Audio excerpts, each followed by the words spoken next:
I'm Samoa. I play football for the Philadelphia Eagles, but what I do off the field with United Way might be more important. I'm a volunteer tutor and mentor. Why? Because over 1 million kids a year drop out of school, and that's not okay.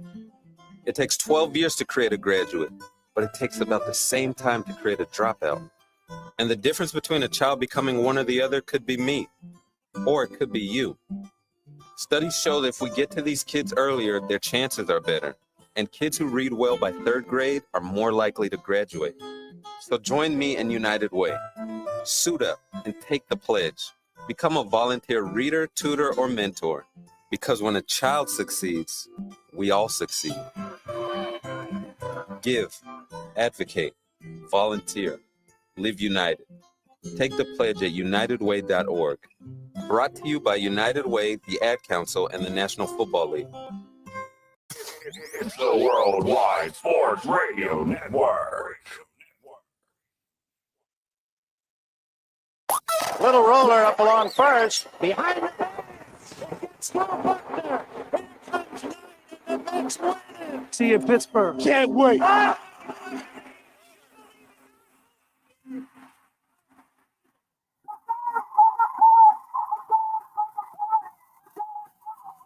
All the band is out on the field. He's going to go into the end zone.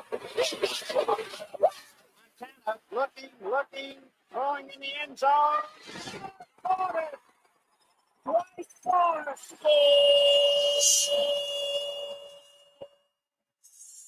You're tuned into Game On with Josh Silverberg and Eric Bowe. Talking all things sports. It's Game on! Yeah, game on! Game On, right here on the Worldwide Sports Radio Network. And we are live, ladies and gentlemen. Happy New Year to all of you. Or as Larry David would say after January 4th, you can't wish it, but we just did because it is our first show of 2025.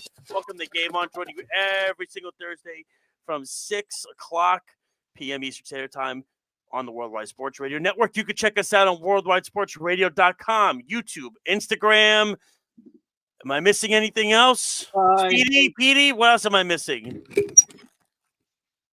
Sorry, if you've used these headphones for the first time, YouTube and Instagram is our live stream, and you could also check us out on all podcast platforms, Spotify, Apple Podcasts. We got Facebook, and we got TikTok, and a lot more. Thank you so much, Whoa, ladies and whoa. gentlemen. That's big time right there. I'm just saying. Did you hear all of that? There's a lot to jot. But yes, our live stream is YouTube and Instagram. See, the thing is, usually I do know, and Speedy knows that. I think it's because it's been a few weeks and everything like that. So I think I just Unreal. forgot it. Unreal. Way to be. I know. Right Of out. course, I'm your host, Josh Silverberg. My co-host is always Mr. Eric Bowe on the board. Speedy Petey. And we have a special guest. Wait a minute. I see someone in the top right corner over here. Yeah, Mountain Man himself. Except he's kind of blending in. I can't see him. I just see it. Jeff Skipper Bell. What's up, man? Nothing much. Pleasure to be here, guys. Well, listen, we're happy to have you on. I know you're going back home tomorrow, Yeah. but you've been here for the whole week, so it's been awesome to see you. For those of you that don't know, and there's Speedy, you love it, Speedy. Say hi to everybody, Speedy. Wave to the camera. Yes, it's hard on this angle. No. It's such a blur. So for those of you that don't know who Jeff is a friend of Eric's and mine back from college days when we would be at WQKE together back in the day. Yes, indeed. When Eric was sports program director. Don't tell that to some people. But we are going to get into that. And everything of that nature, but we're gonna have a lot of fun. Generally, I don't like to do this. We are gonna have to do a whole football show because you got college football, you got the NFL, all that going on. First up, Eric, how was your New Year? How was your holidays? How was Disney World, man? I got a great story for you about New Year's. I didn't have to use like any YouTube videos of a fake countdown early. Little guy fell asleep, and I was like, you know what? That might not be a bad idea. I'm pretty sure I tried, but I think 11 o'clock. Next thing you know, I'm on the couch, probably mouth open, all catching flies. I mean, it's fine because the ball dropped early this year because Aaron Judge did it in the World Series, so we got a little bit early. So everything of that nature. But happy 2025, everybody. Haven't changed a little bit. What am I going to? How was Disney World? How was the happiest place on earth? Oh my goodness, I got a lot of steps in, but you know what? Seeing the kids' point of view, I understand why they call it the happiest place on earth. So I have a lot to. What I'm looking to in February is I got to get comfortable shoes. You know what? Get the ones with the wheels. Get the shoes with the wheels. I tell you, you see Not a bad idea. You've seen Caleb run. The guy, I don't even know if that's going to catch him. I mean, you need like a motorbike. Get that kid. It's crowded, man. Whew. It gets crowded. You had a good time, though. Everything was good. Everybody had a great time there. Crowded, right? We were wearing shorts. There was a pool day. It was a great time. Great time. Thank you to all the powers that be. Yeah, and it was crowded too, huh? Oh man, during the holidays, it gets packed. That's what I'm saying. Well, like I said, we'll divulge more into that when we see each other this weekend, of course. And everything. 631-672-3108 is the phone number. Of course, you can also comment on YouTube. Lots to get into. We will start with, I guess, basically a recap of the NFL season because we've seen a lot of coaches, and now we're seeing more GMs getting fired as well. Or not fired. What'd you say? Or not getting fired. That should have been fired. The openings right now, tell me if I'm missing anything. That could be Jets, Bears, Saints, Patriots, Raiders, Jaguars. I think that's it, right? Mm-hmm. I did good. Nice See? job. Thank you. I didn't even have anything in front of me. I just remembered up. And then the GM openings, Jets, Raiders came out today. And You said Jaguars 50-50? Yeah, I'd say I'm sure we'll get into that. No. Well, Cowboys are definitely 50-50 on that one. They're not letting him interview, but we still haven't signed him to a contract. So. Everything of that nature. But let's recap what we saw with the NFL this year. A lot of it was expected. A lot of it was unexpected. A lot of tips and turns, everything like that. The Washington Commanders took the next step forward. Not trying to be funny here. The Dallas Cowboys took a step back with a lot of injuries this year, everything like that. The Jets were in a mitigated disaster. The Giants were just as bad. New York football was a disgrace, as it always is every single season. Except for the true New York team, Buffalo. Yeah. So Buffalo, get over the hump. Nobody circles the wagons like the Buffalo Bills and everything. We saw the Lions win while losing a player, come back next week, win while losing a player, but coming back the following week, win and lose a player. Thank you, Dan Campbell, the man. Should be coach of the year. Absolutely. Definitely should be coach of the year. Mm-hmm. Minnesota Vikings, very weird situation because Sam Darnold looked very overwhelmed in his Sunday night game, which Jeff and I watched together. I said before the game, I picked Minnesota to win that game, but I was still a little concerned about Sam because that was the biggest game he was ever going to have.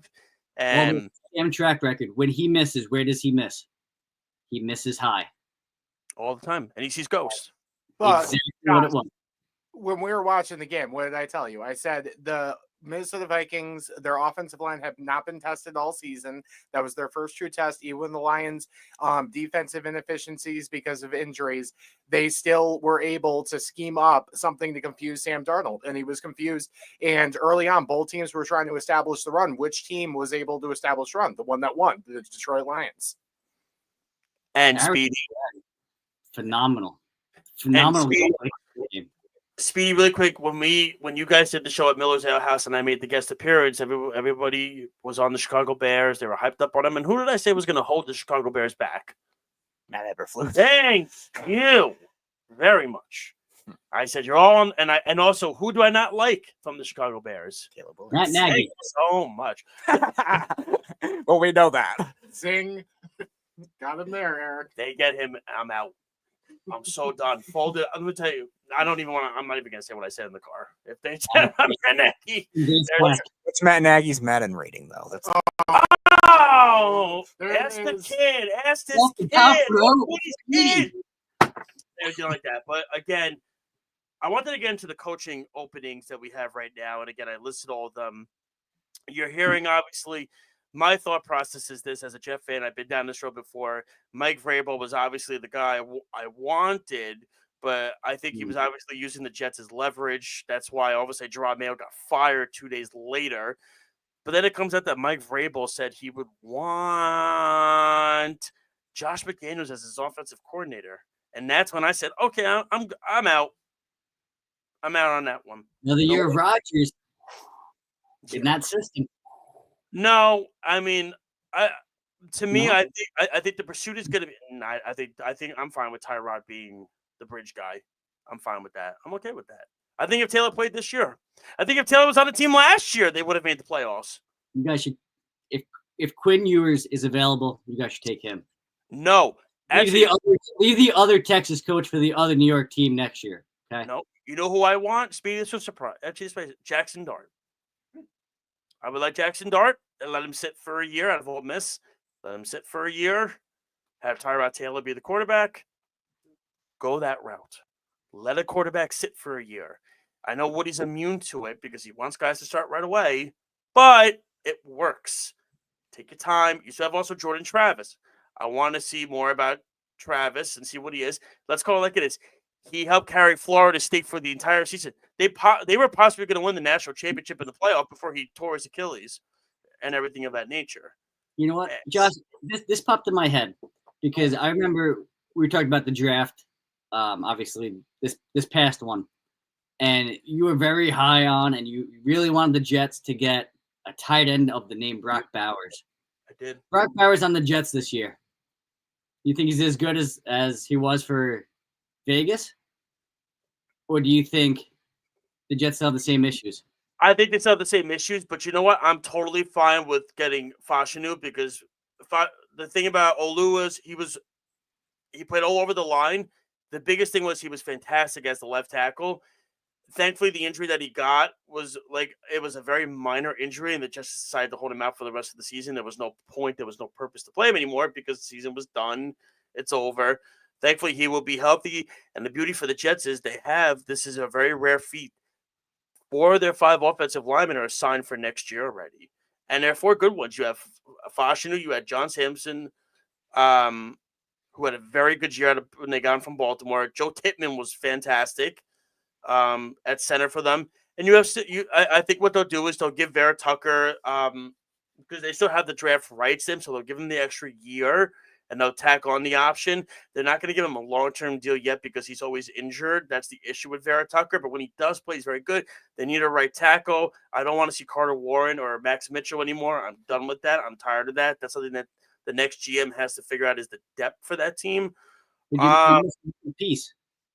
You're missing continuity, playing together. Well, that's the nice thing. Yeah, they have not had that. It's been a revolving door for this team every single season. And I don't want to make this about the Jets or anything like that, but to me, not really. I try to avoid them because they're annoying me.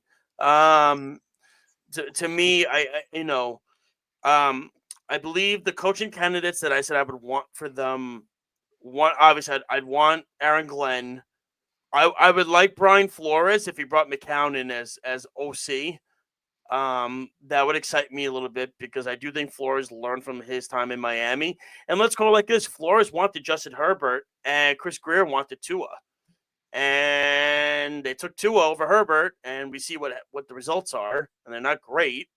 So I think Flores is one. Is that do the Jets need another defensive-minded coach? I think if you hire the right OC, it's fine. The only DC I really, really, really would accept is Glenn because Glenn has ties to the organization. He was drafted by the Jets. He was a very good Jet. He's been with that team before, so I would be fine with it. I actually put down. And don't get me wrong, and not in a negative light at all, but isn't this deja vu and reminiscing of signing Robert Saleh to be the head coach? If you go that route with Aaron Glenn, it's only different because Glenn has ties to the organization. That's the difference. And the truth of the matter is, Saleh was supposed to be a good hire. His personality, his his isms on the sideline, his rambunctious personality. He didn't show. He was a mute pretty much when he got to the Jets, and that was something that was a massive turnoff. He completely changed his personality and everything like that. Speedy, you have something you want to add? You seem like you want to add something, Speedy. I mentioned in the private chat just now. It is funny how Robert Saleh got Jags and Raiders head coaching requests. Yeah, I mean, honestly, I'm saying, is this not deja? Like, Salah had great track record with the 49ers, had their defense playing out of their mind. Aaron Glenn's kind of doing the same thing. So I'm saying, that's good for this Jets team and this organization right now. Doesn't it make more sense to go offensive minded? it would, but the problem is I don't think there's an offensive coordinator that's going to stand out the most. The only guy, obviously, was Ben Johnson, and Ben Johnson, to me, would not fit in New York, and he doesn't want to interview here anyway. So, to me, it doesn't really... Don't get me wrong. I think Glenn would be a phenomenal head coach, and I think you're right. If the right coordinator is involved, like McCown or whomever like that, that's the other half of what I'm saying is you haven't had a good offensive coordinator in how many years, right? You brought Hackett in. He had some ties with Rodgers. You know, you thought that marriage was a great marriage, but maybe Hackett was the one that should have left before Saleh did. You know, so there's a lot of offensive question marks that's going to happen too. No, there definitely are, Eric, and that's one of the things about this is that there's a context for everything. You saw with Cliff Kingsbury last year. He was looking at a bunch of different jobs to be the OC. He was in Chicago interviewing with them for their OC position. He was also in Vegas interviewing for their OC position. And who does he end up going with? It was the Commanders, because not only because they offered him the most money, but also because they had the higher draft choice. So he knew he was going to be working with really rare talent, and he also passed up on the opportunity to work with Caleb Williams again. So sometimes there's a context for everything, and that to me is going to be the complicated situation for the Jets, because where they fall in the draft, it's going to be kind of difficult to work with a quarterback, because assuming everything sits and the projections are where they are on these guys that are coming out this year, you're not going to be working with the top prospects of this draft. You're going to be working with second-tier prospects, but it also comes down to how good are these quarterback prospects. I mean, That's so the guy... Great point. Sorry, Josh. No, it's fine. Yeah, go on. The Commanders, right? They went defensive-minded coach with Dan Quinn. A lot of experience, though, prior to this. And they brought in a great offensive coordinator in Kingsbury. You know what I mean? So, like, that's the type of fit that the Jets need to go with. You know, if it's a defensive-minded, I think he's got to be seasoned a little bit. You know, Quinn had his stint, but you have to get, I think, a more seasoned defensive-minded head coach that can take on and know what to expect. Well, I'm glad you brought that up and you said that. So there, you know, the question I've been asked the last few days is who would I want, and there were 5 candidates that I picked, and mine were Vrabel before the McDaniels thing came out. I said Aaron Glenn. Aaron Glenn would be unique. I think he would fit really well with them. Again, he's from the organization, drafted by them, knows the franchise inside and out. Brian Flores would be good. I think he learned his lesson in Miami and everything like that. Liam Cohen is an outside-the-box candidate. I think from Tampa Bay, the offensive coordinator would be very good. We've seen what he's done with Baker. Everybody thought when what's his name went to Carolina. When Canales went to Carolina, people thought Baker was gonna lose an edge. Baker had just as good of a year this year as he did last year with less. Chris Godwin got hurt, so I think that was even more impressive. The one guy that I really, really, really, really do want, and he's my number one guy, Speedy, you might want to listen to this one. It's a good one. Is Steve Spagnuolo. Steve Spagnuolo is my guy that I would want. I think Spags got a raw deal with the Rams. He worked for a team where the owner didn't even want to be in the state anymore and tried to get that team out of there. He put no money into the franchise. It was a no-win situation with the Rams. He's learned from 2 of the best in the league. He's learned from Tom Coughlin. He's learned from Andy Reid. Was he successful with the Rams, Spagnuolo? No. It was 14 years ago. And it was from a team that was completely dwindling, and the owner didn't care because they knew they were going to L.A., and that was his main focus. Not even the team in St. Louis. It was trying to get the team to Los Angeles faster than ever. So I think, and what you've seen what Spags has done, Reid completely leaves him alone with the defense with Kansas City. And yeah, they have Chris Jones, but it's even, you know, You can name a couple of guys, but they don't have mega superstars on that defense, and they make it work every single season with them. And I think, like I said, his defenses stonewalled Brady in 2 Super Bowls. His defenses in Kansas City have done fantastic with literally, other than Chris Jones, most people, not us, couldn't even name 4 other players on that defense. And yet here they are every single season. Patrick Mahomes was not great this season, and their defense was still top 5 in the league. Why? Because Spags knows what he's doing. He knows the New York market. He's been there already. And again, when you learn from Tom Coughlin and you learn from Andy Reid, that helps tremendously. I think he learned his lesson. I think he's a guy that's earned a shot at being a head coach again. And I think that veteran presence, a lot of these players would respect him for doing what he's done in his past with the Giants and with the Chiefs. I think he's earned his stripes in this league to get another crack at it, because it was a no-win spot going to the Rams. That team did not care anymore. The owner didn't care anymore. That roster was a disgrace, and they fired him after 2 years, and he never had nothing. He had nothing for St. Louis. They couldn't even sell. It's a baseball town, so they couldn't even sell that place out. So to me, I think Spags would be my number 1 guy. I would love Cohen. I think Glenn is going to be, obviously, I think it's going to be a battle between him and the Saints, the Jets and the Saints. But again, I think Spagnuolo is the route to go with this one. This is the guy that has earned his stripes. Eric, you're a Giant fan. Josh, I gotta say this. I gotta say it, Josh. We've done probably hundreds of shows together. We've been in radio together well over 10 years. I've heard a lot of your takes. This might be my favorite one and your best one, I think. Thank you. Definitely a soft spot for Spags, helping the Giants with 2 Super Bowl championships, obviously. But absolutely, that's a perfect candidate. Has some of the seasoning that you're looking for that we just mentioned.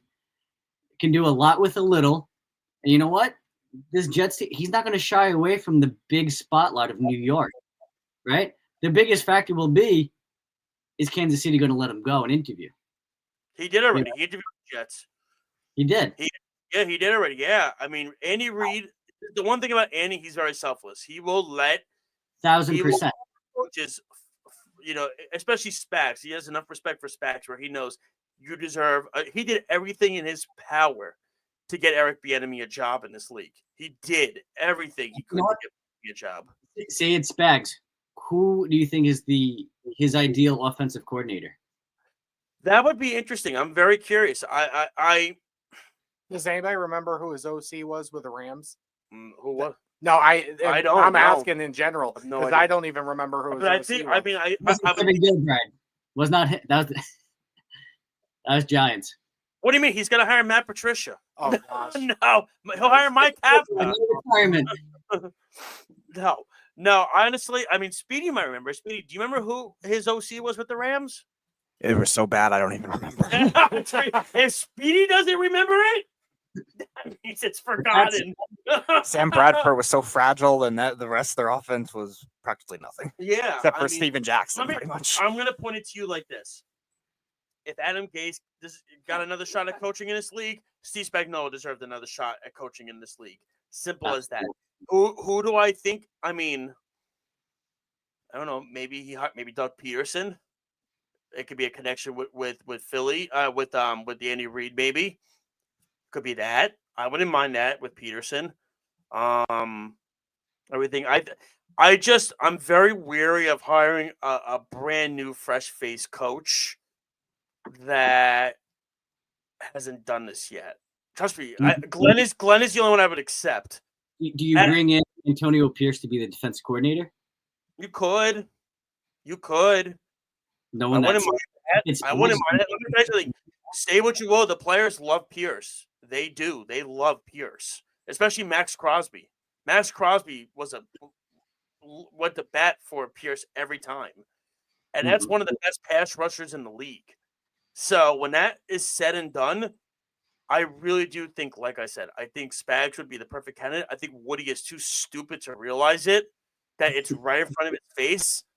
And he will hire a Matt Nagy or somebody like that, and it's going to bother the crap out of me. It will. After that, you already interviewed. He knows it might happen. So, like, dude, C Spagnuolo, I understand Tom Coughlin was the head coach. We're not going to be disingenuous and say that Spags had nothing to do with those giant Super Bowls. He was a massive part in developing Umanura, Tuck, Matthias Kiwanuka, Pierce, for example. I mean, geez. Chase Blackburn. He made R.W. McQuarters into a quality corner in the league. And guys, let's not forget this. Steve Spagnuolo doesn't get credit for this. He ran a defensive formation in the Super Bowl against Tom Brady called NASCAR, where he put all of his best pass rushers on the line at the same time and went after Brady. NFL defenses do that primarily now. They call that their third down package, their rush package. So these are concepts that have been followed, and the footprints are there. So Spags knows what he's talking about when it comes to defense. And the truth of the matter is, like, even 2 years ago when the Jets had McDonald, Johnson, Franklin Myers, Quinnen Williams, and Quinnen was screaming constantly at the defense at Olberg and stuff, put 4 on the line. Let us get to the quarterback. Stop putting 3 guys on the line and stop rotating. Bryce Humphrey also. It doesn't do anything. You have all these guys that can rush the pit, and Saleh never did that. He would put 3 on the line. He would do 4 sets on the linebacker, 2 on the outside, 2 on the inside. And CJ Mosley would constantly get burned by the tight end every single week. It didn't work.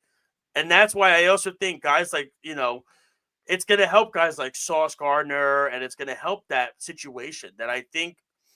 And I think players will want to play for Spags too. They will. They're going to have enough respect for him and say, listen, I won in this town twice, beating arguably the greatest quarterback of all time. Listen to what I have. Listen to what I can do. Listen to me, and you guys will succeed. I'll bring in the right offensive coordinator. Maybe, like I said, maybe he goes to a Doug Peterson and a connection with Andy Reid. And he goes, all right, I'd be totally fine with that. If Spags is coaching the defense and Peterson's coaching the offense, that's the best Jet coaching staff they've had in like 20 years. And that's the other side of this is that the Jets have gone down the road of hot coordinators and they haven't worked. At some point, you have to buck the trend. And I agree with you. Adam Gase doesn't count. But at some point, you got to buck that trend, and you have to go with experience. You have to go with a guy that as soon as he walks in there day one, he's going to get that respect. And as you said, Spagnuolo will command that respect, whereas not to say that Glenn won't because of the pedigree that he has with the franchise, but at some point, coordinators, there's no proven track record if they can run a team. And we see that all over the place, is that they come in and they stick to their side of the ball, and then they pick the wrong guy for the other side of the ball that's not their area of expertise, and then they're in over their skis when something is going wrong because they don't know how to fix it. So at this point, you got to make the right hire. You got to go with experience, and I completely agree with you guys in the sense that Spags would be that change that would help fix this team. I really believe that. I'm shaking my head no because I know they're not going to do this. They're not going to do it. Woody's not going to do it. So that's okay. So that's the dysfunction part of it. But at the same time, this is not an undesirable job. I mean, granted, Woody is one of the most dysfunctional owners in the NFL, if not the most dysfunctional, but this is still a desirable roster. I'm sick of people saying that this is not a desirable roster to work with. You can win with this roster. You have Breece Hall. You have a solid running back. You have Garrett Wilson. Technically, you still have Devontae Adams. You have Sauce Gardner on defense. You have how do you not? It was more shocking. You got the Williams brothers and Quincy and Quinnen. You have McDonald who flourished this year. You're going to get Jermaine Johnson back next year. You know what the biggest thing is? You have I think in your eyes, a franchise starting left tackle. That is huge to have Fashanu there. And that's the other thing too, is that when you look at what the Commanders did this year, there's no coincidence why they were able to succeed this year. What did they do? What did Dan Quinn and company do as soon as he got in there? He fortified the lines, which was a weakness of this team. They had the defensive tackles. They didn't have the pass rushers, so they fixed that. They also fixed the offensive line, and it made a huge difference with a rookie quarterback coming in that door.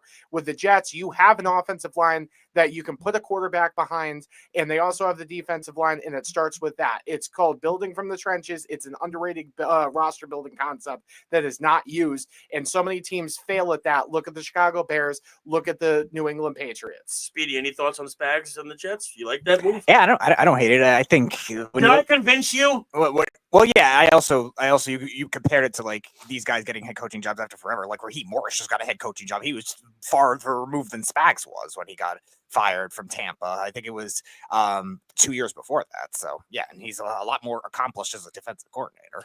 I just look at it like this.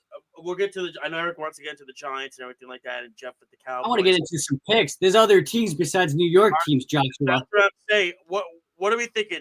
What is the most desirable coaching spot and the least desirable? Most desirable, do you think would be what? Can I start? Can I take this one? Yeah, you could go. Yeah. So I disagree with Colin Cowherd and all the other guys. I don't Everybody understand. does. But this is my thing, and they throw it out there like it's an obvious no-brainer. I understand that there's a quarterback in New England. I completely understand that. But you'll have to look at the context of everything. Robert Kraft just fired a guy that was in his contract. He was the heir apparent to Bill Belichick. Gerard Mayo is not Bill Belichick. Nobody is Bill Belichick. And the rest of the roster, who was supposed to succeed with that? They were winning games with a rookie quarterback that they couldn't protect. And that is an immediate thing that a coach is going to have to walk into. You're dealing with a GM that is he had the job last year. They moved on from a coach after one season, as I said. Why is everybody looking at the Patriots like it's such a desirable job? The roster is still a mess. At least with the Jets, you still have some pieces on that team that can take you to the next level. There's no pieces right now with the Patriots. You're not one player away. You are several years away from making that a competitive roster. Sorry, so Jeff says Patriots. What do you got, Eric? Oh, no, I'm not saying it's the Patriots. I'm saying I'm bucking the trend that's the best job. To me, right now, with everything on its face, I would have to look at everything and call me crazy. I think it's the Jets. I understand you're working with Woody, but you have a roster there that is pretty much turnkey. You get the right quarterback in there, you can compete in that division. Okay, so he says most desirable Jets. What do you think, Eric? Least desirable? Least desirable. Most desirable. Do both. Least desirable, I would have to go with Vegas, right? Yeah. Have to build all over again, tear it down, build it back. There's no foundation right now. They're a mess. I think, and you know what? Whoever comes in, they're going to be expected to turn it around right away, it seems. Something for Abel. And the other context of that too, Eric, is that you're in a division with the best quarterback in the NFL that people argue. And the other teams in that division got seismically better than the Raiders did this past season. Look at the Broncos. Exactly. Yep. And most desirable is one that I don't think is quite out yet, but I think has a good chance to become available. He's going to say Cowboys. Yes, I will say that. I mean, granted that they're not letting teams with permission to interview Mike McCarthy, but that's an interesting one to keep watching to see. I think it's interesting for me. I mean, you could say the Patriots. I always think back to the winning pedigree and everything of that nature. I would say the least desirable job, the Jacksonville Jaguars. I mean, we talk about Woody. We could talk about Stephen Ross. We could talk about the work. Shaq Khan has only, as an owner, I think he's been the owner for 11 years now, has only won 10 games in a season one time. And he's got his son, Tony, who runs AEW. He's also the data analysis guy as well, giving his son the reins to this team. And you're looking at it. Trevor Lawrence is in a mitigated disaster right now. I don't even know how you could even fix what this team is. He tries to go for London every single season. He worries more about that than winning games himself in his own state. Doesn't care. I think that team is as dysfunctional as there possibly is. We could say the Jets, the Dolphins, the Raiders. To me, the Jaguars, there's not a guy in that front office that knows a lick about football. They don't. They keep pushing the London narrative and everything like that they think is more important. So to me, I would say that's the least one. The most it's interesting because I was on the fence. I thought the Bears for a while because I think with you do have the guys on offense. Like I don't believe in Williams, but I do believe in the right offensive the coach can change. Like if they brought in a Cohen or even I think a Ben Johnson would completely turn Caleb Williams around. It's the offensive line that they still got to fix, of course, but I think that can be fixable. And I still think they have a Dunze.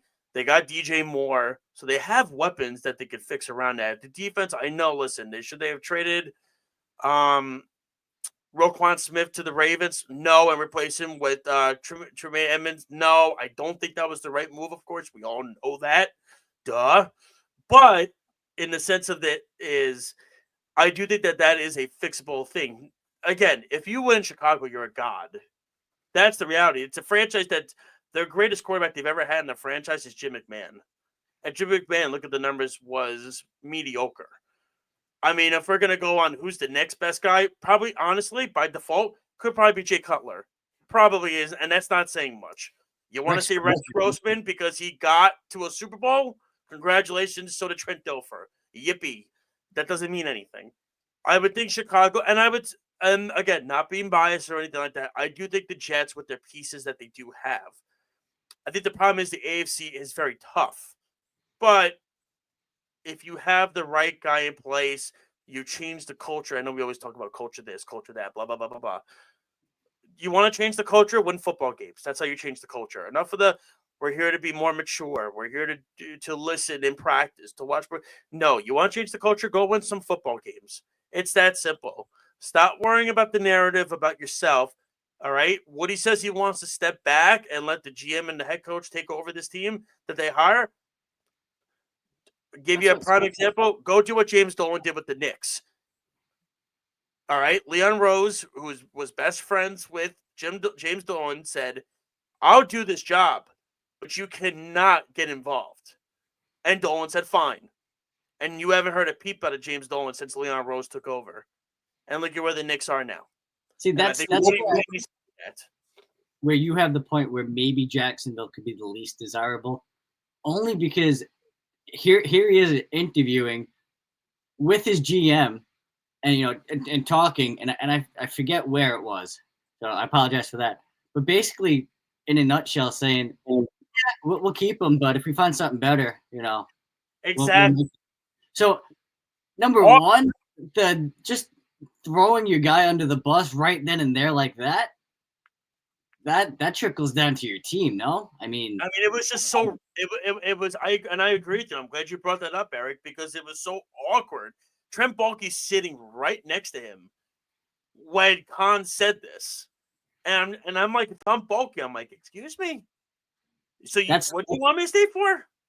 That's like Josh saying, Eric, that's cool and all, but you know what? If I get 5 more likes with Jeff on the show, Jeff's gonna be replacing your picture here. No. Remember, my dad's on the fence right now. Eric, come on, you know that. Every time my dad's been on the show, he's a hit. Everybody. That's what we got to do a show. It's your dad and I. We got to see who gets more views on that. That's perfect. I'll stay out. Yeah. I'll take a week off, a deserved week off. Okay.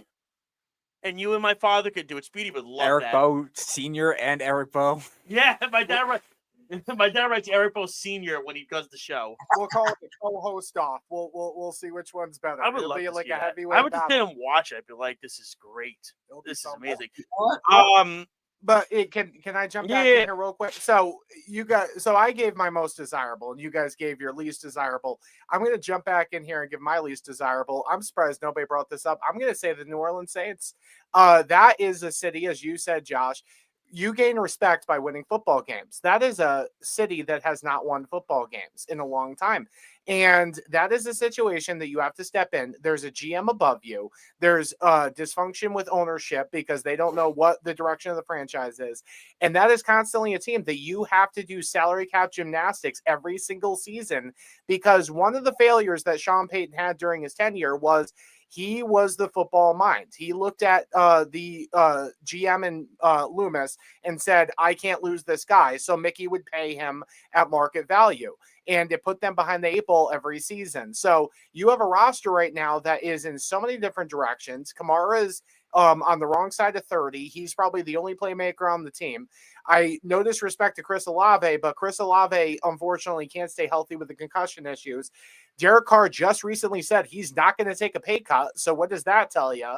And then you have an offensive line that is it's in dire straits. You have Ramczyk on the right side, who's pretty much announcing his retirement by restructuring his contract.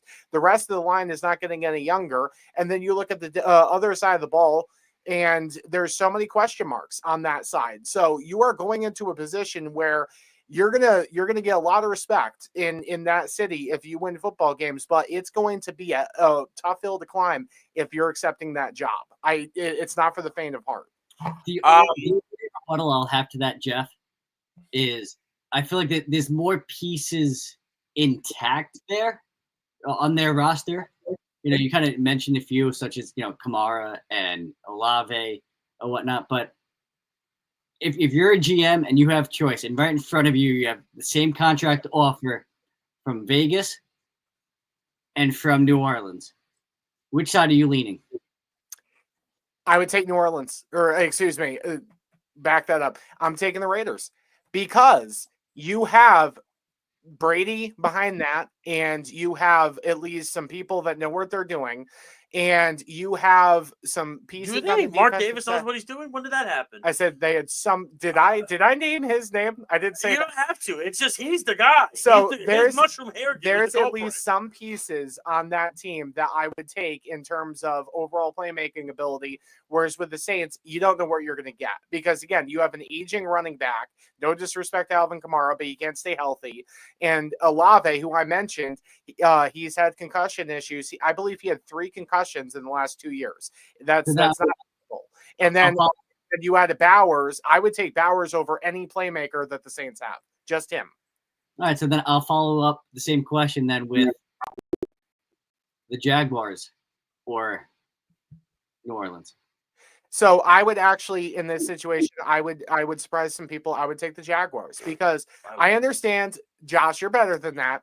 I understand what Josh said that you don't know that, but I wouldn't take that. You don't I understand that you are out on Trevor Lawrence as a playmaker, but I would take Trevor Lawrence in a situation instead of Derek Carr, who's saying, based on my numbers and based on my injuries, I'm not taking a pay cut. So that immediately tells me that he's not going to play ball for a team that has salary cap issues, and you know you're going to finish 4th in that division because you constantly can't get out of salary cap situations and can't sign playmakers, and they don't draft well either. So I'll take the Jaguars because there are at least some pieces there that are workable, and they have salary cap space. That's the one thing about Jacksonville that you can always say every single year, whether they use it right or incorrectly, they always have salary cap space. Well, the Patriots did complete the interview for Mike Vrabel. I'm surprised they let him leave the building. That surprised me. Well, you still have to take interviews. No, they did their fake Rooney rule already. They did the fake one. They interviewed Brian Leftwich and Pep Hamilton. Yeah, Pep Hamilton. That was as fake as it can get. I don't personally want to get into that because you guys could do a whole show based on how disgraceful the Rooney rule is. I mean, all right. So do we have games? You know what? I'm tired of the off season. There's still games to play, Josh. Let's get to the game. Speedy, let's play that music and let's get to the picks. What's the first game, Speedy? What do we got? So the first one is the Steelers and the Ravens. Steelers and the Ravens. No Zay Flowers. It's a big loss for the Ravens. But the question is, after what Tomlin said the other day, we're going to possibly get both Russell Wilson and Justin Fields series. I find that fascinating. And call me crazy, but if the Steelers lose this game, would the Steelers be open to trading Mike Tomlin in a deal to a team that needs a head coach, possibly? Curious about that. I would imagine the Ravens are the favorites. They're home. Who wants to start first? You want me to go first, or Eric, or Jeff? What do you want? Let's roll. Go ahead. We'll go you, Jeff, and me. All right, I'll go first. So for me, I think it's pretty simple. I don't trust Russell Wilson as far as I can throw him, It ain't that far. So I'm definitely going to go with the Ravens in this one. I'm not saying it's their time just yet, although I think last year they had a better shot at it. I'm surprised they still lost to Kansas City at home. But to me, I give Mike Tomlin all the credit in the world. The guy makes the playoffs with Mason Rudolph, for heaven's sake, and almost beat the Buffalo Bills in Buffalo last year. That in itself, I think Steelers fans need to stop being greedy and just be open and honest that their head coach is going above and beyond for this franchise with no quarterback play. And yet they're consistently making the postseason in a tough AFC every single season. But even without Zay Flowers, I think Rashad Bateman's good. Mark Andrews is finding himself. Isaiah Likely's been very good at push. You have Derrick Henry, who's been great. And their defense is doing well, too. Not as good as it has in the past, but still doing very good. Give me the Baltimore Ravens. Yeah, it's been quite the adjustment for the Ravens this year. You talked about defense. Zach Orr is in his first season as the Ravens defensive coordinator. But sometimes when you're a team and you haven't had the playoff success that you would like with your quarterback, who is one of the most electrifying players to watch in the sport, sometimes playing a team that you know all too well, sometimes that gives you a little bit of extra motivation. It gives you a little bit more confidence because, let's be honest, these two teams are in two different spots. The Ravens are a talented roster. The Steelers, not to say that they aren't, but in terms of offensive talent, the Ravens have almost just about of as much talent as almost anybody in this playoff series. So with everything going on, it would be irresponsible to take anybody but the Ravens. I respect the Steelers. I respect Mike Tomlin for what they do every single season. They just barely get in the playoffs, but I'm starting to understand what Steelers fans are saying is just getting to the playoffs and being one and done. Is that good enough? And the Rooneys are a very patient organization. They're patient owners. But to trade Mike Tomlin, I just think that's lunacy. If you don't have a head coach, you don't have anything. And if you take Mike Tomlin away from this team, who is honestly going to step in here and do what he's doing? So I'm going with the Ravens, and I'm saying no way that they trade Mike Tomlin. I wouldn't even consider it. I would hang up the phone as soon as somebody asked me. Agreed. And you know what? There's a reason you brought in Derrick Henry. This is the reason, right? This is the game. This is the playoff start. This is everything. Derrick Henry's going to run wild this game. I think really help carry them with Zay Flowers out. Look, past couple of weeks, defense trending in the right direction. The Steelers defense trending opposite, looking terrible, looking lost. You know, they're not the same Steelers team that they were the first half of the year. Could it be Russell Wilson regressing a little bit? Could it be the defense just getting tired? I don't know. But you see night and day, Jekyll and Hyde of the Steelers team from the first half to now. And I think they're going to continue to do that this week. And you're going to see a nice Baltimore win. Right. Next game, Speedy.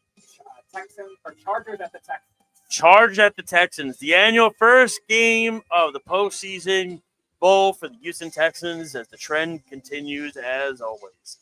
They're always the first game because they're the snooze fest game. For me, it's a fascinating game because I do feel like I think the Chargers are going to go in there and win only because I do feel like Houston has just so many injuries right now. They're so banged up on offense.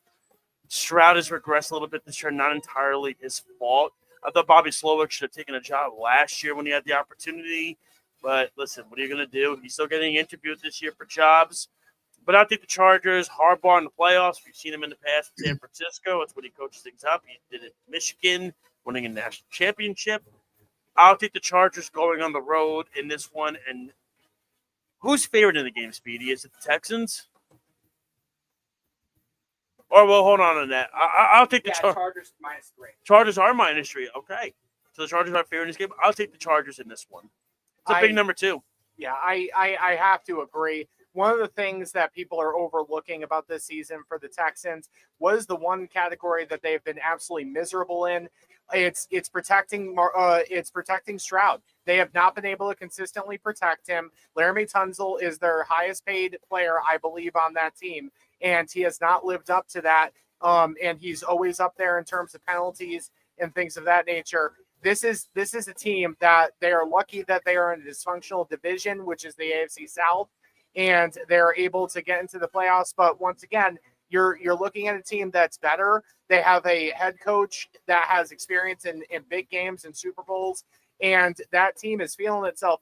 And I think it's hilarious how people are saying that Herbert is not a good quarterback because his numbers don't back it up. He's been efficient this year, and sometimes efficiency is what wins games. And that's what the Chargers do. They control the time of possession, they play defense, and you put those two things together, and the Chargers still boast a really good pass rush, and Mack and Bosa, and they have their first-round pick from last year, who's had a really nice season. He actually leads the team in sacks. I think they're going to have a really balanced attack like they usually do. This one's Chargers all the way for me. You know what? I think the Texans are a year too early. You know, like we want them to be that team, that good team. We saw a glimpse of it early in the season when they were healthy, right? When you have Diggs and you had Collins and then you had Dell and then Mixon, forget about it, right? You look like an MVP at the beginning of the year. Right now, too banged up, right? What they get into the red zone, they're getting stopped. You know, not as much red zone points as you want, right? And who was a big catalyst for that was Diggs. You get him healthy again next year, another year under Stroud's belt of, okay, let me get my feet back under me. I think Houston has a lot of potential. I just think this is a terrible matchup, right? Defensively, the Chargers are one of the best defenses in the league this year, right? And what are you going to do to Stroud? You're gonna pressure him. You're gonna give him a little bit of a happy feet, and we saw what that does to him. It does not play well. So that being said, I think the Chargers defense plays better than expected. Herbert is definitely trending up to be a top 5 quarterback. I said it. Just a terrible matchup for Houston. Chargers take it. All right, last of the AFC, the Broncos at the Bills. Bills are 8-point favorites. Go ahead, Josh. Go ahead. It's fascinating to me. I think 8 is a lot. Denver's feeling themselves. I don't know if I trust Allen Foley in the postseason. He had that one run where they should have won against Kansas City, but to me, I don't know. Go ahead. Say what you want to say. Go ahead. I heard you in the program meeting we talked about. Go ahead. I smell upset. I think Denver's going to give them all they can handle. It's a great defense. You got Sean Payton there, who's one of the best coaches in the league. There's no pressure on Denver at all this game. All the pressure's on Buffalo. I mean, this is also a Buffalo team that last year almost lost to Mason Rudolph, and the year before that nearly lost to Skylar Thompson on Miami. So we always see this in the postseason. And when they're at home, Buffalo, they're better on the road than they're at home. They are. They've shown it. Bo Nix is looking really good. I liked Bo Nix coming out of the draft. Speedy, you remember I liked Bo Nix a lot coming out of the draft. I said I think he's going to fit in just fine, especially with Payton's offense. I think Broncos. I'm going to take Broncos. It's going to surprise people, but I think they're going to shut down the run. If they can shut Cook down, I think they'll be fine. Amari Cooper has not been, I think, as advertised as people thought he was going to be for Buffalo. I mean, we like Coleman. You have Kincaid, who's had a tough time staying healthy. Dawson Knox is there. Something about this Denver team, like I said, they're feeling themselves. Bo Nix is confident that his team. I know they played the backups against the Chiefs, but listen, still a win is a win is a win. And they blew the doors off of that team. And it's Sean Payton coaching against Sean McDermott, who I'm going to say it, I think is one of the more overrated coaches in this league. I think he is. And he's a terrible big game coach. We've seen it in the past. I'm going to take the Broncos in an upset. And I'm going to put a big wager on this game, too, I think, on DraftKings. Whoa. Simmer down there. Simmer down. Oh, I love it. The 8 points. Oh, you kidding me? I got nothing to lose. Except for money down. You and I talked about this, Josh. This is definitely one of those years where there's a team out there that's going to get hot at the right time and knock off one of these juggernauts in the AFC. and all that stuff. But you're looking at everything, and I truly believe that team would have been the Cincinnati Bengals had they made the playoffs. They would have definitely made waves in spite of their terrible defense. And I believe that Lou Oriamo was dismissed unceremoniously. There was only so much you could do with that defense, but at the same time, you got to win games in this league. And I respect Sean Payton, always have. I think he's done a great job with this team. It's been a complete roster makeover. I just think I think they're too early in terms of everything, in terms of building this thing.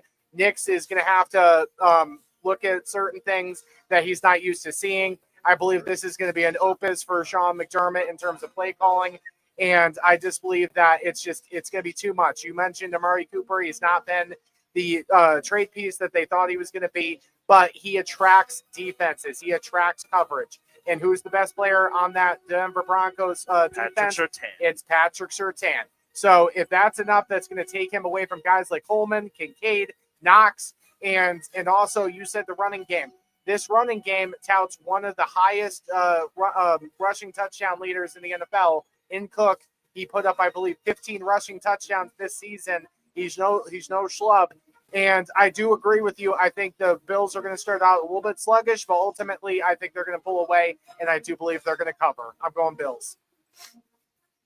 Josh and Jeff, great points. I do think that, you bring up Surtain, who's he covering? Who's really the guy in Buffalo? They haven't really had the guy. He's been spreading the ball out tremendously to everybody, right? Yeah, and honestly, let's look at Allen. It's probably excelled him to another level this year than it has in the past, right? Cook, who's stopping Cook right now?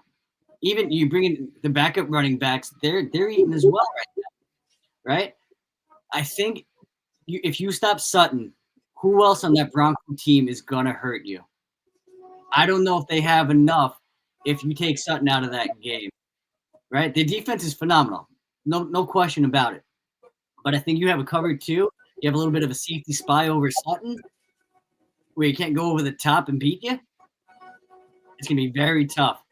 I wouldn't be surprised if, Josh, cover your ears, I wouldn't be surprised if it's a game kind of like the Broncos did to the Jets earlier in the season, in that rain game kind of thing. But I think it could be a defensive type of game. But I think if that happens, I like the Bills. Remember, Speedy, before you say the next game, think coaching matchup. Payton and McDermott. Think about that going into this game. All right. So the next one is your dad's Green Bay Packers, number 7 seed, which you picked last year, Josh. Just give you credit on that. Against the Philadelphia Eagles as the 2 seed. I did. I picked them against Dallas, and I said they would blow them out too, and everybody looked at me like I had 20 hits. No, I know you're here, but it did happen. This is a tough one for them because Philly's feeling themselves right now. They're one of the hottest teams. I think they're the one team that I think could just blow the doors off the NFC and just go to the Super Bowl and win the whole thing. I do, because they're hot right now. We're waiting on Hurts with the concussion stuff, but thankfully they're playing Sunday, not Saturday. I think if it was Saturday, it would have been iffy, close if he went. I'm worried about Love, any injury, the elbow injury for him. Watson out for the year, I don't think is as serious as it's meant to be. He's been one of the lower tier receivers on Green Bay this year. I still like Green Bay a lot, but I think Philly's going to take this one. It's going to be, like I said, they're playing on all cylinders right now. And their defense has been stout this whole season. Vic Fangio has done a great job. I mean, they do. When you look, they have a great coaching staff with Kellen Moore on offense and Vic Fangio on defense. It's a great coaching staff that Sirianni put together, and he was desperate. He had to. His job was on the line. And I think Sirianni took a step back on the offense, let Moore run his offense more. It's worked out perfectly. And Sirianni, you could tell, personality-wise, definitely not as rambunctious as he's been in the past. I think somebody basically told him to settle down. Probably Howie Roseman probably said you need to stop and relax. I'm going to take Philly in this one. I think Green Bay just has a lot of I don't trust Love with the injuries right now. If he was healthy, I actually don't love Green Bay losing their last 3 games of the season. That kind of worries me a bit. I'm going to take the Eagles in this game. I'm not going to spend too much time on this one because this is one of my overlooked matchups in this weekend, just because there's a clear talent divide between the two teams. There's no disrespect to what Green Bay did this season. They've been completely remade as an offense. They're a rush first team with that physicality that Josh Jacobs brings and all of that. But as you said, the injuries to Love are alarming. They also have a huge injury on the defensive back end, and Jair Alexander. That's a huge part of what they do on defense. There's just too many options right now for Hurts, and Saquon is just going to take over this game like he's done all season. It's going to be Eagles. It's not even going to be close. See, not even close. I don't know about that. I mean, I think it'll be close, but I don't even know about Eagles winning. I mean, look, battle tested already. You saw a different Jordan Love in the playoffs last year, I think, than you saw in the season. Right? Should it be in the 49ers in the division round 2? Exactly it. I think Eagles are going in on a high, kind of like, yeah, we know who we are, right? Although, don't get me wrong, I think everyone wants to see Lions and the Eagles, right?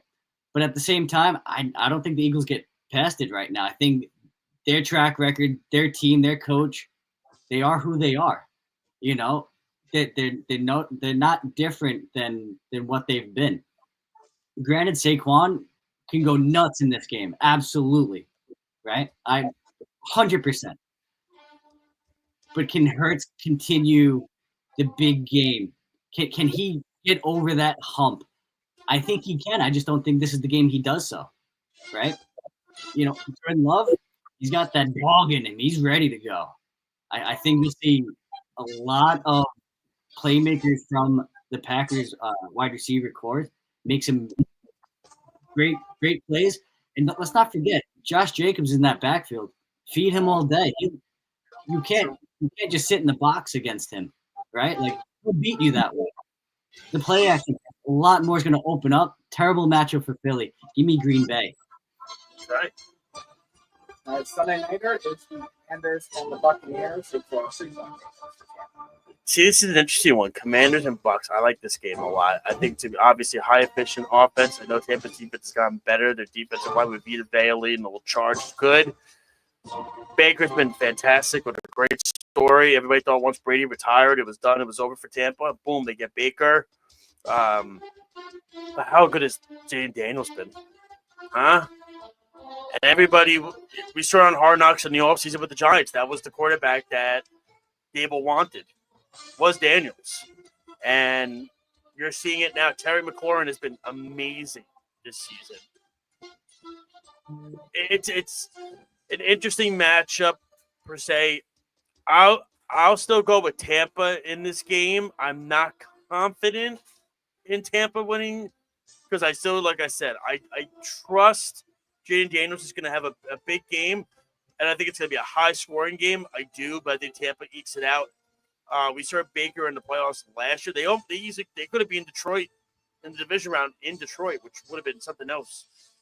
I'll take the Bucs in this one, but this is just a start for Washington. It's going to get better. It's going to get much better every single season. Jaden Daniels will be a top 5 quarterback in this league. You watch. Give me the Bucs, though. I respect everything that the Commanders have done this season. I have huge respect for Dan Quinn. But the one enigma that the Commanders have to answer in this playoffs is how far is Cliff Kingsbury's offense going to carry them? You're talking about a guy that called offenses in Arizona, and he had some disasters during his time there in big games with Kyler Murray. I'm not comparing and saying that Jaden Daniels and Kyler Murray are the same player, but Cliff Kingsbury, the knock on him is that his offenses go stale towards the end of the seasons, and you're talking about a big game and all that stuff. And it's not just even that side of the ball for the Commanders. The one thing that you've been able to do against Dan Quinn defenses is if you can run consistently and play time of possession against them, you can win. And I think this is a case where Todd Bowles is going to understand that. He's going to tell Liam Cohen, listen, we got to take pressure off of Baker in this game, and we got to run the ball with Bucky Irving. We got to get Rashad White out into the flat and take pressure off of these guys. And Baker, he's had some clunky games this season, but ultimately I believe in him in this game. And there's always a matchup like this where there's kind of like a Cinderella team, if you will, and you could argue that the Commanders are that Cinderella team that if they go on a run, they could go where they nobody expects them to go. But I just think it's a tough matchup for them to overcome the Tampa Bay Bucks. Too much experience, too much on that defensive line to continue what they've been doing. I'm taking the Bucks, no doubt about it. This has that Spider-Man meme that I always reference on the show of them pointing to each other of like, I'm you, right? Good offense, questionable defense, right? In this aspect, though, I just think like you kind of hit up on it, right? You have Bucky Irving, you have White. You see what Baker can do. Look at that game against Atlanta when Mike Evans and Godwin went down, right? They were still in that game. Baker, I'm on the Baker train right now. I mean, don't get me wrong. Jaden has been phenomenal. Offensive Rookie of the Year. Defense. It's going to come down to defense. Buccaneers play better defensively, and we'll take it. Vikings, Rams game is likely to be moved to Arizona. And thoughts and prayers are with everybody, by the way, in LA right now with the wildfires going on. It's insane. The situation is crazy. It's right near where Hollywood is at this point. Possibility the game gets moved to Arizona. I don't think it makes that much of a difference. Everybody's picking Minnesota this game. Everybody's picking Minnesota this game. We love it. Donald's been great. The coaching staff, O'Connell. Boy, they got everything that you want. Jefferson, every single thing. But then it's amazing. I look across the field, and who do I see? Well, I see two veteran guys in Matt Stafford and Sean McVay. And I say to myself, those guys have been there through the trenches and have done that. They almost went to Detroit last year in that hostile environment. And it could have easily happened. They're battle tested. They've won a Super Bowl together. They still have a good team. Their defense is okay. Listen, Minnesota, paper-wise, is the better team. But it harps back to the veteran presence of McVay and Stafford. And I want Sam to succeed. I really do. And I like O'Connell a lot. But I just don't think it's the time yet. I think Sam needs to take his bruising and his grunts, his beatings, and all that now to make him a better player in the future. I don't think he's there yet. We saw it against Detroit last week. I think the Rams will take this game. They still got to travel Minnesota. Like I said, you got to take the beatings first. I think Sam needs to go through this. O'Connell, he went through it with Cousins, but he's got it. Not a veteran quarterback at this point, but a quarterback that's been around for a while. But Sam needs this experience. I'm going to take the Rams. It's just not the Vikings' time just yet. Sam will get there, but he needs to take these licks first before he gets to the next step. Give me the Rams. I would love to say this is an upset and go with the Rams. I just can't do it.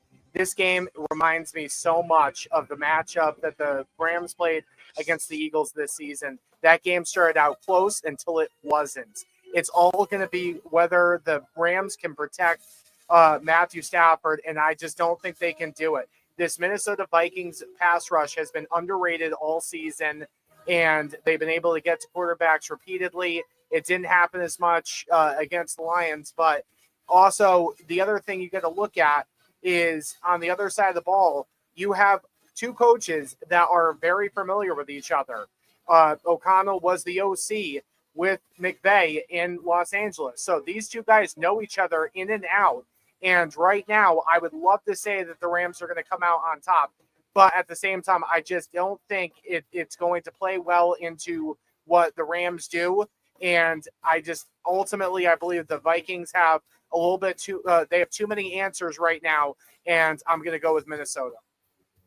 See, I think it comes down to Puka Nacua and Cooper Kupp. Can Minnesota stop them?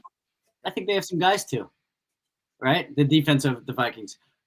Do the Rams have the defense to stop Justin Jefferson, Addison, Hawkinson? I don't think they do. And just for that reason alone, give me the Vikings. And that is it for our picks for the week. Before we go, actually, you know what? You know what, Josh? Let's make some more picks because there's a a college football game tonight. That is exactly what I was segueing to. All right, so we got Penn State and Notre Dame. The line has changed 50 billion times in the last 24 hours. I would love to see James Franklin lose another game again because it's funny and comical. Who are we thinking tonight? I thought Notre Dame did an amazing job last week. I keep forgetting the coach's name, Speedy, for Marcus Freeman. He's been. I tell you what, boy, oh boy, let me tell you something. If Brian Kelly was the coach of this team, they're not where they are. Freeman's been amazing, taking this team to the next level since Kelly left, and LSU's been a disaster. I love Notre Dame in this game. I wouldn't even be shocked if Notre Dame won the whole thing. So I'm going to take Notre Dame in this game. So one of the things that you have to look at when you're looking at the college ranks is resilience in some of these programs, and I believe that the Marcus Freeman has shown resilience as well as the Fighting Irish have this year. They've taken some losses that a lot of people mocked them for, and they bounced back and they were able to get to where they are right now. I just think they have more momentum on their side, and I believe, just like Josh says, I believe they're the better team. I'm going with Notre Dame. Give me Penn State. I think the defense shows up tonight. Wrestling school. Penn State defense steps up big. High scoring affair. They step up big. One series. That's all they need. Penn State. And then you got Ohio State tomorrow against Texas. Boy, Texas almost lost that game to Arizona State, and they easily, my honest opinion, they should have. They should have lost that game to Arizona State. It's always fun when Texas loses. Something about it, like the aura of it, is amazing. There's a couple of teams in college I just can't stand. It's Texas, Ohio State. Oh God, and I would probably say Alabama are the three teams I just can't. I can't with them and everything. Disagree wholeheartedly with those. Go ahead. Well, you know what? Honestly, hey, listen. Let me tell you something. Big basketball-wise, big John Shire fan, right, Speedy? Ohio State against Texas. I think Ohio State's going to beat the doors off of them tomorrow. They're so mad since they lost that game to Michigan, and you see it. And this is going to sound crazy. If Ohio State wins the national championship, if I'm the Chicago Bears, I would call Ryan Day and see the interest there. That's what I would do. I would see the interest in what he could do and bring, because listen, like I said, it can't hurt at this point anymore to help Caleb Williams in the college game, and he's done it already. I think Ohio State's going to bludgeon Texas tomorrow. Texas shouldn't even have beaten Arizona State. They got lucky that they made it out of there. Give me Ohio State. I think Ohio State's winning the national championship too. I have a lot of respect for what Steve Sarkisian brings to the Longhorns. They are a program that has a level of a lot of pride, a lot of consistency, and all that stuff. But you can obviously make the argument that Ohio State is one of the most talented programs that we have in these playoffs right now. And congratulations to college football as a whole. It started out a little clunky with the selection process, but you got a lot of matchups between a lot of proud schools and a lot of rich football programs. So the ratings are going to be through the roof if they haven't already been. And in this matchup, I just think it's an awful matchup for Texas. Give me Ohio State. If we're talking halves, in the first half, yeah, I'm taking Ohio State. To finish the game in the second half, I'm taking Texas. I think Ewer starts out decent, gets kind of picked, a couple things happen here and then who comes in? Arch Manning save the day. If Arch Manning was playing, they would be there. Listen, if Ewers comes out struggling, I would not be surprised Manning takes over. All right. And I think it's going to happen. So let's go. So you're going Texas. I'm going Texas. Come horns, baby. Oh, are you Matthew McConaughey? No, I'm not sitting out in the rain for eating dinner. It is now time for our last segment. That is the Eric. What is it called? Actually, Jeff, do you remember what it's called? Oh, that's a good point. You're better than that. Yeah, hey, let's go. Right, you can beautiful because you said something. Oh gosh, start. No, please, I can't start. I'm Nope, the too late. guest. Already did it. You're starting first. Guest goes first. Oh my gosh. Okay, so you better than that. It's going to be a homer thing. This whole situation with Jerry Jones and Mike McCarthy. Listen, regardless of what you think of Mike McCarthy as a head coach, listen, the writing is on the wall. Maybe he's not the best guy for the job anymore. I've heard that from Josh a couple times this week. I have my own reservations about McCarthy, but you don't do this to a guy. You don't do this to a guy, again, regardless of what you think of him, regardless of what he's done for your team. This guy has had some success during the time that he's been the coach of the Dallas Cowboys. It hasn't been to the level the Cowboys fans have wanted or needed in certain cases, but you don't do this. You don't completely leave a guy out to dry and all that stuff. It makes you look like a joke as an organization. We've talked a lot on the show about destinations and all that stuff and dysfunction within organizations. And there's reasons why Dallas is seen as one of the most dysfunctional organizations in the NFL. It's because of stuff like this. Jerry just can't help himself. He can't help grabbing headlines away from other people when he's out of it. And all that stuff, you don't do that. You got to be better than that, and especially in a situation like this. All right. So wait. So say it, Josh or Jeff. Come on. You're better than that. There you go. Thank you. Boom. Mine, we kind of touched on it, but I'll say again, it's the New England Patriots. It's the way the whole thing with Gerard Mayo went down. Weeks and weeks and weeks, he's our guy. Vrabel goes to interview for the Jets, which, by the way, was phony by Vrabel, to try to peak. He tried to do everything he could to get the Patriots to take that job. And 24 hours later, Robert Kraft says it was the toughest decision I've ever made in my life. Bull. He then decides to after that, say the reasons why he let Mayo go, which a lot of them were false anyway. It was the whole thing was fugazi. He wants, and wouldn't it be something if Brady just swoops in there because they fired the GM and they give Vrabel full control of the Raiders and then they don't even get their guy? I mean, Aaron Glenn turned down an interview today with the Patriots.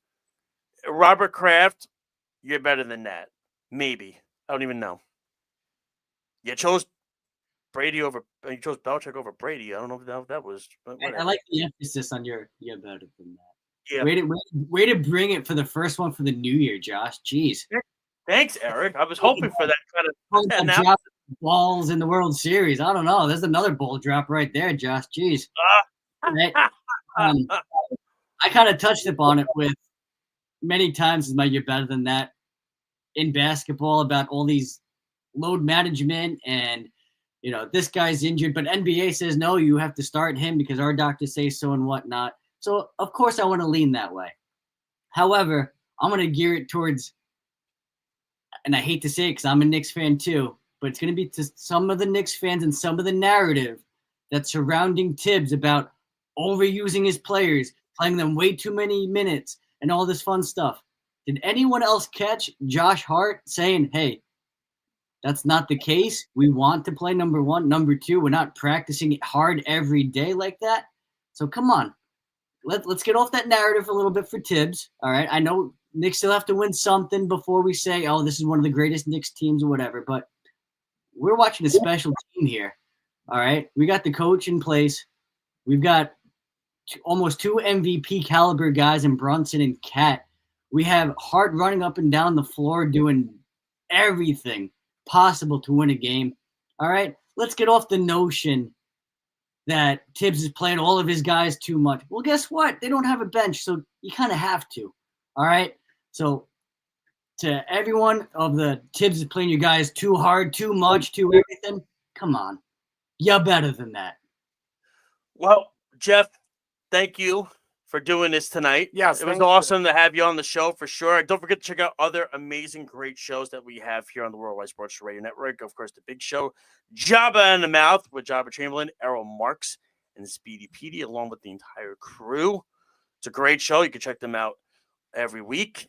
Don't forget to also check out all the other great shows that we have. Weekend Crunch, 103.9 FM with Errol and Speedy as well.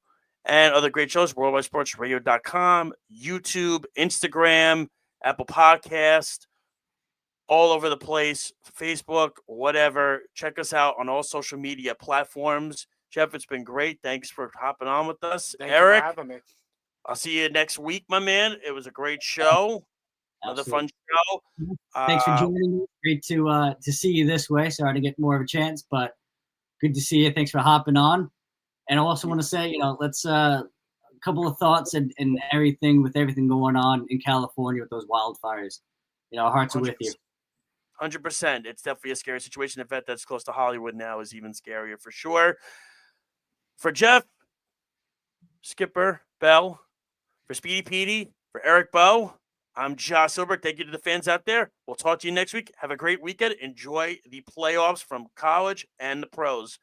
Take care, everybody. This has been Game On the Worldwide Sports Radio Network. It's the Worldwide Sports Radio Network.